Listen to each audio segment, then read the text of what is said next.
السلام علیکم و رحمت الله و برکاته. خیلی خوشحالم از این که خداوند این امکانیت و این فرصت را برای ما فراهم ساخت تا در برنامه زیرین با شما دوستان خوب خود باشیم. دوستان عزیز، این دفعه نیت کردیم، تصمیم گرفتیم و اینک با خواست خداوند متعال سلسله اول برنامه نو با نام سرگذشت پیامبران، سلسله اول آن را پیشکشی شما گردانیم. دوستان عزیز، و چون همیشگی قسمت یکم این برنامه این پیشگفتار می شود و اینجا امروز در این قسمت ما از آن خواهیم گفته گذشت که این برنامه یعنی که قسمت های آیندهش چه ها را در بر می گیرد و خود برنامه در مجموع کلن چی مقصد دارد و برای چی تحلیل و پیشنهاد شما کرده می شود.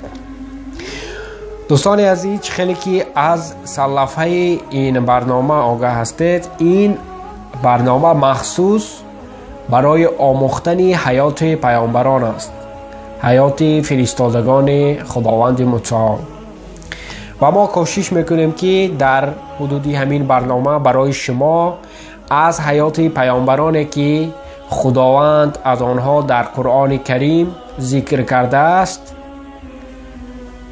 برای شما از حیات آنها پیشنهاد کنیم، یعنی که معلومات ها از حیات آنها برای شما پیشنهاد کرده شود. و سراول آن را گفته گذاشتنی هستیم که دوستان عزیز، همه ما میدانیم که خداوند ما را آفریده است بیشک، و ما در این دنیا همچون در آمرزش قرار داریم، یعنی که در سنجش، در امتحان، و ما میدانیم که آفریدگار ما خداوند یگانه است و ما باید که در این دنیا از این امتحانی که بر سر ما آمده گذریم. لیکن اینجا سوال به میان می آید که ما همه اینها را از کجا می دانیم؟ یعنی که سراول ما از کجا فهمیدیم که ما را خداوند آفریده است و ما از کجا می دانیم که بهشت است؟ از کجا فهمیدیم که بهشت است، دوزخ است و باید که چیکار کنیم تا اینکه سزاوار آن شویم که خداوند متعال با رحمت خود ما را سزاوار گرداند و به جنت الفردوس خود وارد سازد. خداوند یعنی که وقتی که ما میگوییم رب العالمین، یعنی که رب، کلمه رب معنای آفریدگار، سازنده، یعنی که آنه که همه این چیزها را آفرید و ساخت، از جمله ما و شما را. و وقتی که ما میگیم ربون، یعنی که این مراجعت به پروردگار، مراجعت به خداوندی که ما را آفرید، ربون. و دوستان عزیز، این همه چیزها را ما از کجا فهمیدیم؟ ما همه اینها را از آن فهمیدیم که خداوند متعال خیلی و خیلی مهربان است و هیچ کاری که از جانب خداوند می شود این بی سبب نیست. و خداوند از جمله وقتی که انسان را آفرید و وقتی که انسان را به زمین فراورد و در روی زمین نسل‌های آینده انسان، نسل‌های آینده آدم پیدا شدند، گرفتند، خداوند به هر یک قبیله، به هر یک آدمانی که در روی دنیا بودند، به هر یک قبیله که بود، به هر یک نسل‌های گذشته که بودند، بین آنها خداوند برای آنها پیامبری را می‌فرستاد، یعنی که از قبیله خودشان. و همچنین خداوند متعال در قرآن کریم میگوید که در سوره فاطر، سوره 35 است و آیت 24، همانا ما تو را بشارت دهنده به دین راست و بیم کننده فرستادیم و هیچ امت نیست مگر آن که در آن بیم کننده گذشته است. یعنی که خداوند گفته ایستاده است که هیچ امت نیست مگر آن که در آن بیم کننده گذشته است. یعنی که یگان نسل که در روی دنیا بود و گذشت، آنها به پیامبر نبودند. حتما البته یگان قبیله که نسل‌هایی که در روی دنیا بود، حتما آنجا همراه آنها یک پیامبر بود. خداوند برای آنها پیامبر را فرستاد و انتخاب خداوند پیامبران را که میفرستاد چگونه آنها انتخاب میشدند. آنها در اصل آدمان عادی نبودند. آدمان عادی به همان معنایی که آنها وقتی که پیامبران را خداوند انتخاب میکرد، آنها را از همان قبیله انتخاب میکرد که برای آنها این پیامبر فرستاده شده است و بهترین آنها را انتخاب میکرد. و در نوبت خود خداوند پیامبران را که فرستاده است هستند گروه پیامبران را که آنها را رسول میگویند و گروه پیامبران هستند که آنها را انبیا میگویند. یعنی که دو مفهوم و باید که هر دو این مفهوم را ما فرق کرده توانیم. و اینجا رسول یعنی که کدام پیامبران را میتوانیم بگوییم که رسول، یعنی که رسول این از همه مرتبه بلندترین برای پیامبران است. رسول همان پیامبری است که با یک چیزی که خداوند فرستاده است محض با همین پیامبر، یعنی که با آدمان و کلی آدمان دنیا فرستاده است محض با همین پیامبر، یعنی که با فرستاده مثال گیریم پیامبر ما حضرت محمد صلی الله علیه و سلم رسول هستند، رسول خدا هستند. برای چی؟ برای آن که این کس با قرآن آمدند، با قرآن کریم و همین است فرستاده خداوند، یعنی که قرآن پیامبر صلی الله علیه و سلم آمدند با فرستاده نو، یعنی که پیش از پیامبر صلی الله علیه و سلم حضرت عیسی بودند. آن کس با کتاب انجیل آمده بودند، یعنی که آن کس هم رسول هستند. و پس از آن حضرت محمد صلی الله علیه و سلم، یعنی که حاضر میگذاریم با تحلیل انبیا، یعنی که انبیا چی معنا دارد. بعد خودتان خواهید درک کرد که یعنی که رسول از انبیا، از نبی چی فرق دارد. انبیا یا اینکه نبی اینها گروه پیامبران هستند که آنها فرستاده شدند، آنها هم فرستاده خداوند هستند، آنها هم پیامبر هستند، لیکن آنها می آمدند تا دعوت کنند به همان راهی که پیامبری پیشینه که از آنها بود برای مردم آورده بود. یعنی که در قرآن خداوند در سوره 19 که مریم نام دارد، در آیت های 52 و 53 سوره مریم خداوند می گوید که و او را از جانب راستی کاهی تور ندا کردیم و او را رازگویان نزدیک ساختیم و از بخشش خود برادر او هارون را پیامبر ساخته به او عطا کردیم. یعنی که اینجا آیدی حضرت موسی علیه السلام و حضرت هارون صحبت می رود. خداوند متعال می گوید که هارون را همچون پیامبری که برای دوام دادن کار حضرت موسی علیه السلام فرستاده شده. یعنی به فکرم که فهما شد، یعنی که رسول این گروه پیامبرانه که آمدند با یک فرستاده خداوند، با یک چیزی که محض با همین پیامبر خداوند متعال فرستاد، یعنی که با شریعت نو، با قاعده های نو، با چیزهای مخصوصی که پیش نبود. و انبیا یا آن که نبی همان گروه پیامبرانه است که خداوند فرستاد تا آنها کاری پیامبرانی که پیش از او بودند ادامه دهد.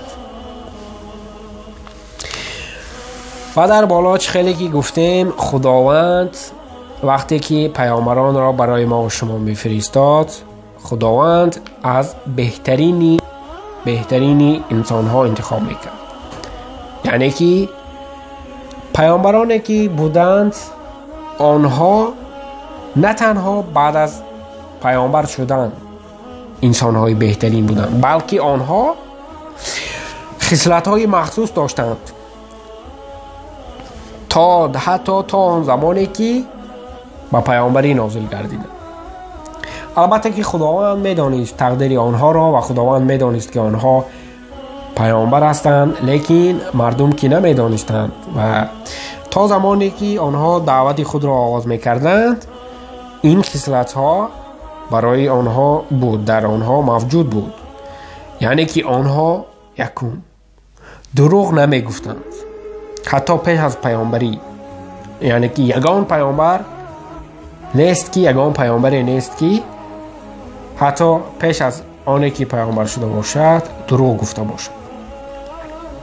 و شاید اینجا کسی آیید ابراهیم علیه السلام گوید، لیکن در آینده وقتی که آمدیم با سرگذشت تاریخ حیات حضرت ابراهیم علیه السلام، البته که آیدی این موضوع صحبت خواهیم کرد. پیامبر خدا حضرت محمد صلی الله علیه و سلم گفتند که نیست پیامبری که گوسفند نچرانده باشد. یعنی که دوم خصوصیتی که خداوند در همه پیامبران جای کرده بود این آن بود که همه پیامبرانی که گذشتند آنها در نگاهوبینی چاروا مشغول بودند. یعنی به کدام خاطر خداوند آنها را پیش از آنی که آنها دعوت خود را آغاز کنند به نزد مردم بیایند آنها را آماده می ساخت. اینجا یک سوالی هست که خود به خود سوال دهید که کدام کار دشوارتر است، نگاه کردن به چاروا یعنی که به حیوان ها یا این که نگاه کردن به آدمان؟ شاید سوال خنده‌آور باشد، لیکن البته که نگاه کردن به حیوان ها دشوارتر است. و همین طور با همین راه خداوند پیامبران را برای تانی که دعوت آنها آغاز گردد آماده می ساخت. دیگر خصوصیتی که در پیامبران دیده می شد آنها دانا بودند و حتی در کودکی. مثال حضرت ابراهیم علیه السلام پیامبری بودند که از بین پیامبران از همه بسیار صحبت میکردند، یعنی که از همه بسیار سوال میدادند. ابراهیم علیه السلام حتی در قرآن خداوند گفته که چگونه سوال جواب میکردند حتی از زمان کودکی. و دیگر خصوصیتی که پیامبران داشتند این خصوصیتی جسمانی آنها بود. یعنی که یگان پیامبری که گذشتند آنها یگان نقصان نداشتند. حتی وقتی که آدمان می دیدند پیامبران را، مثال پیامبر صلی الله علیه و سلم از همه زیباترین پیامبران بودند. یعنی که همه پیامبرانی که گذشتند آنها زیبا بودند، آنها چهره خیلی بزیب داشتند. و پیامبر محمد صلی الله علیه و سلم از همه زیباترین آنها هستند. و وقتی که یک صحابه باری اول رسول خدا صلی الله علیه و سلم را دید، وقتی که این زیبایی را دید، او گفت که این چهره، این روی هرگز دروغ نمیگوید. و باز روایت است که دیگر از صحابهان گفته است که این یک قسمت از ماهتاب است. یعنی که پیامبر صلی الله علیه و سلم را گفته ایستاده است که این چهره یک قسمت از آفتاب است. و دیگر خصوصیتی که پیامبران داشتند این آن بود که آنها معصومین بودند، یعنی که از گناه امین بودند از جانب خداوند. آنها گناه نمی کردند، خداوند آنها را نگاه می داشت، حفظ می کرد. و اینجا شاید کسی باز از بعضی کارهای موسی علیه السلام گوید، لیکن انشاءالله اگر که خداوند به ما همین فرصت را و امکانیت را داد، شروع کنیم به سرگذشت حضرت موسی علیه السلام. انشاءالله آنجا ما از این کارها گفته خواهیم داد که در اصل آنها یگان خطاگی هم نبودند. و دوستان عزیز، انشاءالله امیدواریم که در فرصت‌های کوتاه در روزهای نزدیک الکی از در قسمت دومی این سلسله برنامه‌های سرگذشتی از حیات پیامبران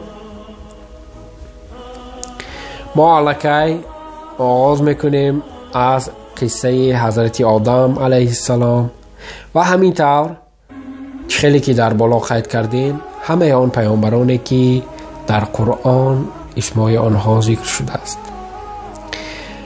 خیلی شاد میشویم اگر شما در شبکه ما با نام برادر مسلم که در یوتیوب قرار دارد ابونه شوید و اینچنین در شبکه‌های اجتماعی و گروه‌های ما که همچنین نام دارند ابونه شوید و این نوارهایی که در شبکه‌های ما است و از جمله این نوار با هم یار و دوستان خود